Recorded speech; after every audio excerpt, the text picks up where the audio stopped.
গোটা গোটা মাছ আর গাটা গিনগিন করছে। এই দাঁড়া দাঁড়া দাঁড়া, ও দেখি না কি হয়। এই বলছি মাছ কত করে? ভেটকি 700 টাকা। হ্যাঁ ভেটকি 700 আর গোটা রুই 300 টাকা, কাটা 400 টাকা। কি গোটা গোটা কাটা কাটা করছে? ভেটকি মাছ ফিলে করে দিন, দর কত? আরে ডার্লিং, তুমি যা বলবে আমি তাতেই রাজি। এই দুর্বৃত্তরা একজন নারীর সঙ্গে এরূপ আচরণ করতে নেই। বয়স সঙ্গে অসভ্যতামি করছে, সাধু ভাষা বলা হচ্ছে। এই আপনারা কারা? আপনাদের তো কম দেখছি। বড়ি হ্যাঁ মস্ত মস্ত তু চিজ বড়ি হ্যাঁ। শুনুন না দাদা গো, বলছি নারীরা হচ্ছে মায়ের জাত, বুঝলেন কিনা? বোনের জাত, ভগিনী, আর কি নারীদের সঙ্গে এরূপ আচরণ করতে নেই। কে বে নারী রচনা শোনাচ্ছে রে? বাবা ইনিও নারী রচনা জানে। বলছি কি তোর বোন হয় নাকি?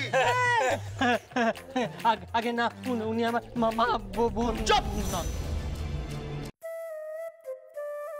আলিয়া দেবী, আলিয়া দেবী। এই আপনি ওকে দেবী দেবী করছেন কেন? হ্যাঁ, আমাকে দেখে কোন অ্যাঙ্গেল থেকে দেবী মনে হচ্ছে আপনার? স্বর্গলোকে তো অনেক দেবী থাকে, আর মর্তলোকে একমাত্র আপনিই দেবী। আপনি মর্তলোকের কোন কুমার থেকে উদ্ভূত হয়েছেন? বাবা বাবা, কি অপূর্ব বাংলা ভাষার ব্যবহার! বাবা বাবা। নেকা। আচ্ছা, আপনি কি কাজ করছেন? আপনাকে বিরক্ত করলেন? আগে আমি একটা ইম্পর্টেন্ট কাজ করছি আর আপনি আমাকে বিরক্ত করেছেন। কি কাজ করছেন?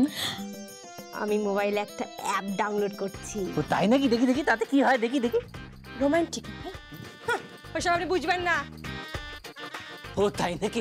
আগে জীবনে তো রসকস আপনার কিছুই নাই, সারা জীবনে কালিদাসী পড়িয়েছেন। দেখুন, কালিদাস কিন্তু নিজেই রসে পুরো টইটুম্বুর ছিলেন। আপনি একটু কানি মারলেই দেখবেন রস একদম উথলে উথলে উথলে উথলে পড়ছে। উথলে উথলে পড়ছে। কি হয়েছে বলুন? বলছি এই যে শাড়ি গরদ। আমি বুঝতেই পারছি গরদ। কি করবো এটা নিয়ে আমি? মা পড়তে বলেছেন। হ্যাঁ, মা বলেছেন এইটা পরে আপনাকে আসতে, মা আপনাকে পাঁচালি পড়া শেখাবেন। পাঁচালি পড়াবে আমাকে না? হ্যাঁ, আগে পাঁচালি পড়াবে। দেখাচ্ছি। এই শাশুড়ি, এই শুনুন, আপনি আমার সঙ্গে ঝগড়া করুন, আপনি আমার সঙ্গে ঝগড়া করুন। হে কলহপ্রিয়া না, কলহপ্রিয়া। সেটা আবার কি? কলহপ্রিয়া অর্থাৎ যে নারী ঝগড়া করতে বেশি পছন্দ করে, সারাদিন যাবৎ ঝগড়া করে, সে হচ্ছে কলহপ্রিয়া। বসে গেল।